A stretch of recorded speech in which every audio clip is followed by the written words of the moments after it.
नमस्कार, स्वागत है आप सभी का एबी स्टार न्यूज में। मैं हूं आपके साथ जुबेर चौधरी। वक्त तो चला आपका राज्य आपकी खबरों का, जहां सबसे पहले बात करेंगे छत्तीसगढ़ के बिलासपुर में। छत्तीसगढ़ के बिलासपुर में कांग्रेस नेता की दबंगई का मामला सामने आया है, जहां कांग्रेस नेता किसानों को फटकार लगाते नजर आ रहे हैं।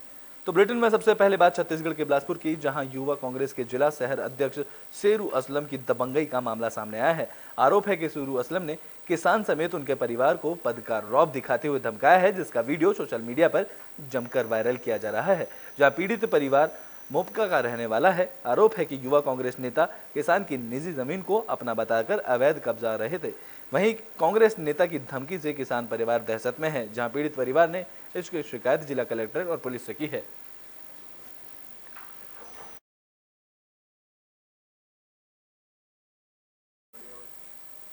तो बेटे में बात गरियाबंद की कर लेते हैं, जहां कांग्रेस नेता केंद्र सरकार पर जमकर बरसे हैं। तो गरियाबंद पहुंचे कांग्रेस नेताओं ने मणिपुर हिंसा को लेकर केंद्र सरकार को आड़े हाथ लिया है और हिंसा के लिए केंद्र सरकार को जिम्मेदार ठहराया है। बता दें कि एक पुस्तक के विमोचन कार्यक्रम में शिरकत करने के लिए कांग्रेस के राज्यसभा सांसद विवेक तनखा और आचार्य प्रमोद कृष्णम समेत कई कांग्रेसी नेता गरियाबंद पहुंचे थे। इस दौरान आचार्य प्रमोद कृष्णम ने केंद्र सरकार पर देश की संपत्ति को बेचने का भी आरोप लगाया है। पूरे देश में बैंक केंद्र सरकार धंधा समझती है, इसलिए उन्हें धर्म सत्ता के लिए चाहिए। धर्म के वास्तविक स्वरूप को वो आत्मसात नहीं करते हैं। उन्होंने राम को बेचा, गंगा को बेचा, काशी को बेचा, महाकाल को बेचा। वो फिल्मों के माध्यम से भी और अपने स्वार्थ सिद्धि में लगे हुए हैं। इसलिए मेरा हक है छत्तीसगढ़ के मुख्यमंत्री से। तो गरियाबंद में ही सरपंच संघ की तरफ से अपनी मांगे रखी गई हैं। इस दौरान उन्होंने प्रभारी मंत्री से अपनी 9 मांगे रखी हैं। तो गरियाबंद के आदिवासी ब्लॉक के सरपंचों ने जिले के दौरे पर आए प्रभारी मंत्री अमरजीत भगत के सामने 9 मांगे रखी हैं, जिसमें निर्माण कार्य को लेकर अपनी समस्याएं गिनाते हुए कहा गया है कि मनरेगा योजना के तहत काम करने वाले मजदूरों की मजदूरी का भुगतान अफसरों की लापरवाही के कारण लंबित पड़ा है। जहां साल भर पहले जल जीवन मिशन के तहत जो काम कराए गए उसका भी भुगतान नहीं किया गया है। वहीं फर्जी शिकायतों को लेकर आदिवासी सरपंचों को परेशान करने की भी धमकी शिकायत की गई है।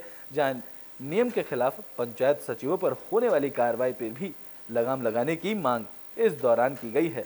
इस दौरान 15 जुलाई तक मांगे पूरी ना होने पर सरपंच संघ ने काम बंद कर आंदोलन करने की भी चेतावनी दी है। जहां प्रभारी मंत्री अमरजीत भगत ने मांगों को लेकर उचित कार्रवाई का भरोसा सभी को दिया है। प्रभारी मंत्री जी से मिलने का कारण यह था कि 15 वित्त में अभी हमको काम नहीं मिल रहा है और आपको ज्ञात है 50 लाख तक का कार्य ग्राम पंचायतों को करना है, लेकिन अब जो भी कार्य है वो ठेकेदारों के माध्यम से आरवीएस विभाग को दिया गया है। हम लोग पूरे सरपंच संघ गरियाबंद ने ये निर्णय लिया है कि 15 वित्त का जो काम है हम लोग को 15 वित्त से जो काम है उसको मनरेगा में संलग्न करने बोलते हैं और मनरेगा का जो पैसा है वो बहुत लेट लतीफ होता है। हम लोग काम करके बैठे हैं, हम लोग को दुकानदार लोग बहुत परेशान करते हैं। हम लोग कम से कम 2 साल से उधारी लेके बैठे हैं, अभी तक के पेमेंट नहीं आया मनरेगा काम का। अभी सरपंचों ने ज्ञापन मुझे दिया है, उसको मैं कलेक्टर साहब को मार्ग करूँगा और उन लोग का वही काम है और कुछ अधिकारियों से उनको परेशानियों से उस बारे में क्या वजह है उसको हम जाकर उसको संज्ञान में लेकर। तो ब्रिटेन में बात है हरियाणा के रोहतक की, जहां पहलवानों का प्रदर्शन देखने को मिल रहा है। इस दौरान पहलवान इंडियन ओलंपिक एसोसिएशन के फैसले के खिलाफ प्रदर्शन कर रहे हैं। तो पहलवानों ने इंडियन ओलंपिक एसोसिएशन के खिलाफ फैसले करने का विरोध किया है। दरअसल इंडियन ओलंपिक एसोसिएशन ने धरना दे रहे 6 कुश्ती पहलवानों को होने वाली एशिया और वर्ल्ड कुश्ती प्रतियोगिता में हिस्सा लेने के लिए सीधे फाइनल में ट्रायल देने की राहत देने का फैसला किया था, जिस पर योगेश्वर दत्त के बाद अब दूसरे इंटरनेशनल पहलवान भी इस फैसले का विरोध कर रहे हैं। जहां फैसले का विरोध करने पर पहलवानों का कहना है कि जो खिलाड़ी धरने पर बैठे थे उन्हें ट्रायल में छूट देने का फैसला सरासर गलत है। देखो, जो ये धरने पे बैठे हैं सिर्फ ये इन्होंने डिमांड रखी है कि हम एक ही बाउट लड़ेंगे फाइनल, जो फाइनल होके आएगा उसके साथ। ये गलत है, सरासरी गलत है, क्योंकि सब बेस चलता है तभी सिलेक्ट होते हैं, तब बाहर जाके मेडल आते हैं। यहाँ से हम स्ट्रॉन्ग होते जाएंगे तभी तो बेनिफिट है, इंडिया को भी बेनिफिट है, रेसलिंग को भी बेनिफिट है। जी तो क्या सर देखिए, आज मॉर्निंग में न्यूज़पेपर में रिपोर्ट आई थी कि जो एडहॉक कमेटी है उसने डिसीजन लिया है कि जो 6 प्लेयर्स हैं जो प्रोटेस्ट कर रहे थे उनको डायरेक्ट मौका दिया जाएगा एक बाउट लड़ने का ट्रायल्स में। उनका डायरेक्ट है, उनको सिर्फ फाइनल ट्रायल्स देनी है, बाकी नहीं देनी। तो मैं यही कहना चाहूँगी इस टॉपिक पे, ये जो सिचुएशन है इस टाइम पे, तो ये जो सिचुएशन है ये बिल्कुल गलत है, डिसीजन बिल्कुल गलत है। अपना इंडिया है, एक डेमोक्रेटिक कंट्री है, कॉन्स्टिट्यूशन ने भी हमें फंडामेंटल राइट्स दिए हैं कि all of us will be treated equally. Manisha ji, आपकी साक्षी मलिक से क्या दफ़ा फाइट हुई? 4 बार बाउट हुए हैं। क्या जीती हैं आप? एक बार वर्ल्ड चैम्पियनशिप के ट्रायल में, फिर सीनियर जो 2022 का सीनियर नेशनल हुआ था उसमें, फिर जो पिछले साल सीनियर एशिया चैम्पियनशिप के ट्रायल में वहाँ पे रहा था।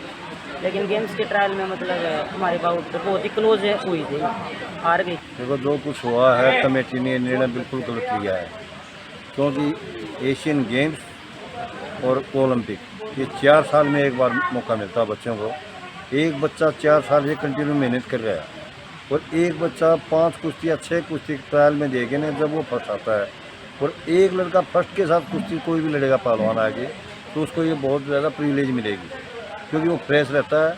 ये बेचारे थक के जाते हैं, तो ये कोई अच्छा निर्णय नहीं है, ये बिल्कुल गलत निर्णय है कमेटी का। ऐसे निर्णय नहीं लेने चाहिए। हम इसके पूर्व और इसका विरोध कर रहे हैं, क्योंकि तो ब्रिटेन में बात गरियाबंद की कर लेते हैं, जहां बिजली कर्मचारी की मौत का मामला सामने आया है। तो गरियाबंद जिले से हैरान कर देने वाला मामला सामने आया है। दरअसल एक बिजली कर्मचारी बिजली फॉल्ट सुधारने के लिए खंबे पर चढ़ा था। उसने खंबे पर चढ़ने से पहले बाकायदा अनुमति भी ली थी, लेकिन अचानक बिजली के तारों में करंट आने के चलते बिजली कर्मी की मौके पर ही मौत हो गई। ये मामला गरियाबंद जिले के देवभोग ब्लॉक के मुजबहाल गांव का बताया जा रहा है। जानकारी के मुताबिक हादसा तालमेल के अभाव में हुआ। इस हादसे से बिजली विभाग में हड़कंप मच गया है, जहां मृतक की पहचान गजेंद्र माझी के रूप में हुई है, जो बिजली विभाग के आउटसोर्स कर्मी था। इस मामले की जानकारी मिलने पर देवभोग पुलिस मौके पर पहुंची, जहां पुलिस ने तफ्तीश में जुटी हुई है। इस दौरान पुलिस ने बिजली कर्मचारी का शव कब्जे में लेकर पोस्टमार्टम के लिए भेजा है। वहीं पुलिस इस पूरे मामले की जांच में जुट गई है। अभी इलेक्ट्रिक शॉक की सूचना मिली है, जिस पर कायम करके जांच कर रहे हैं। जो पीएम रिपोर्ट और अग्रिम जांच के बाद जो भी दिशा निर्देश होगी उच्च अधिकारी को उसके हिसाब से कार्रवाई करेंगे।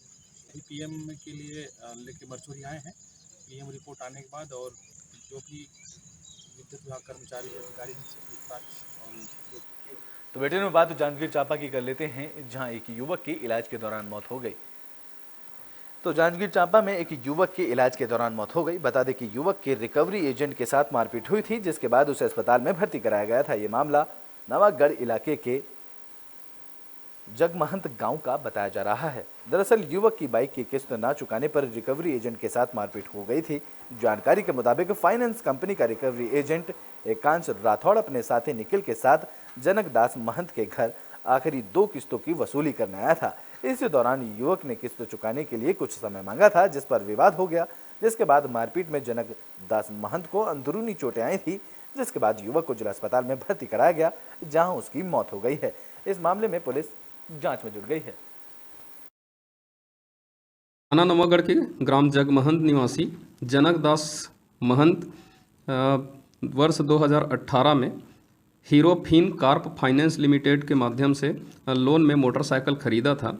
उसकी किस्त को समय समय पर यह पटाता था, किंतु 2 किस्त को समय पर नहीं पटा पाया, जिससे कंपनी के रिकवरी एजेंट एकांश सिंह अपने साथी निखिल के साथ दिनांक 19/6/2023 को मृतक जनकदास के घर पहुंचा और किस्त का पैसा पटाने के लिए बोला।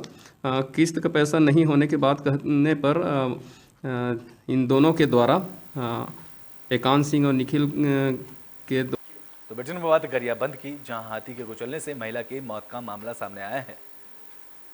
तो गरियाबंद जिले के मेनपुर वन परिक्षेत्र में हाथी की दहशत देखने को मिल रही है। दरअसल सेहार गांव में हाथी ने एक 45 साल की महिला को कुचल दिया था, जिससे महिला की मौके पर ही मौत हो गई। मृतक महिला की पहचान कौशल्या के रूप में हुई है, जो घर के पास जंगल में गई थी। इस दौरान हाथी ने महिला पर हमला कर दिया था, जिससे महिला की मौत हो गई। इस मामले की जानकारी मिलने के बाद वन विभाग की टीम मौके पर पहुंची। वहीं आसपास के गांवों में भी वन विभाग ने हाई अलर्ट जारी कर दिया है।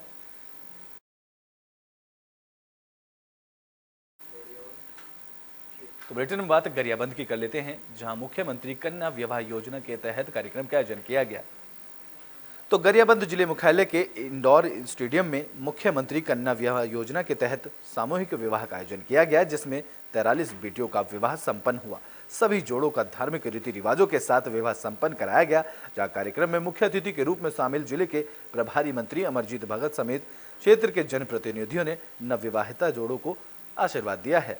राज्य सरकार ने इस साल से इस योजना के तहत सहायता राशि को 25,000 रुपए से बढ़ाकर अब 50,000 रुपए कर दिया है, जहां सामूहिक विवाह में वधुओं को 21,000 रुपए के चेक के साथ गृहस्थी का सामान भी दिया जाता है। मुख्यमंत्री भूपेश बघेल जी की ये काफ़ी बहुत ही बेहतरीन योजना है, जो कि पूरे प्रदेश में लागू है और हम जैसे गरीबों को पूरी तरह से लाभ मिल रहा है। और पहले जो है 25,000 मिलता था, इस बार जो 50,000 रुपये मिल रहे हैं, जिसमें से 21,000 रुपये के पूरे नगद चेक हैं, जिससे वधु पक्ष को एक लाभ मिल रहा है। तो गरीब परिवार को थोड़ा सहायता मिल रहा है सरकार के द्वारा, आर्थिक मदद हो जाएगी। बहुत ही अच्छी योजना है ये।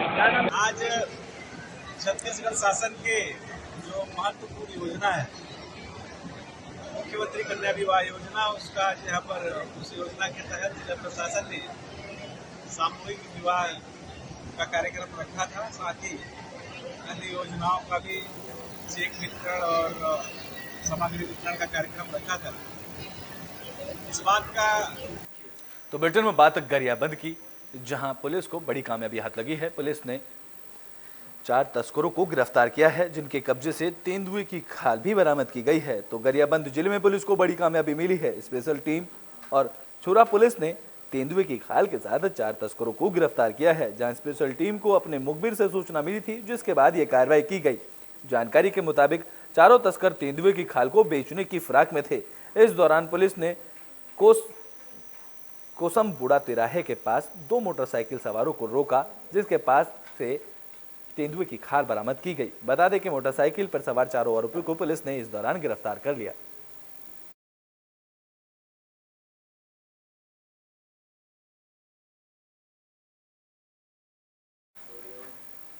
तो बुलेटिन के आखिरी में बात हरियाणा के पंचकुला की कर लेते हैं, जहां एक महिला की कार उफनती नदी में फंस गई।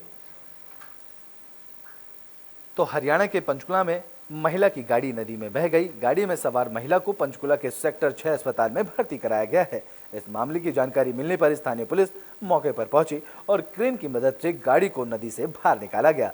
दरअसल बरसात के कारण नदी उफान पर थी। इस दौरान महिला की गाड़ी नदी के तेज बहाव में फंस गई थी।